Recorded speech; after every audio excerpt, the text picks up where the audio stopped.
வணக்கம்ங்க. இன்றைக்கி அந்த வேலை பார்த்திங்கன்னா கடித்தால் சுத்தம் பண்ணுற வேலைங்க. வரையில் ஒரு இடத்த தட்டு எடுத்துகிட்டு வந்து ஓட்டோம்னா ஒரு வேலை முடிஞ்சுதுங்க. வேலையை முடிச்சுட்டு மாட்டுக்கு நறுக்கி போட்டுக்கலாமுங்க. எடுத்துகிட்டு வந்துங்க அருவாளில் ஓட்டு போய் நம்ம வேலையை பார்க்கணுங்க. கூடை எடுத்துட்டுங்க ஓட்டையும் எடுத்து சுரண்டிகிட்டு இருக்கிறேனுங்க. மாடு ஓட்டு முதிச்சு வச்சுக்குதுங்க. போய் ஒரு கூடையை கொட்டிட்டுங்க இந்த திரும்பி வரக்குள்ளேயே மான மேலே எப்போ மழை வரும்னு பார்த்துட்டு இருந்தேனுங்க. கரெக்டாக மான மேலே கருக்கல் கட்டிடுதுங்க.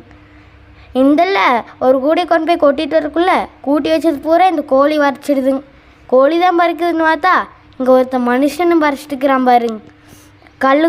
கல்லெல்லாம் பொறுக்குனது போது வா கூட்டலான்ட்டுங்க மிச்சம் கூட்டி வச்சுருந்தது அவனை கூட்ட சொன்னால் சாணி இருக்கிற இடத்த விட்டு போட்டுங்க சுத்தமாக இருக்கிற இடத்த கூட்டிகிட்டு இருக்கிறான் பாருங்க. பெரிய சுத்தக்காரன்னு உங்களுக்கு அன்றைக்கே சொன்னேன்லங்க. இவனோட பெருந்தொல்லைங்க.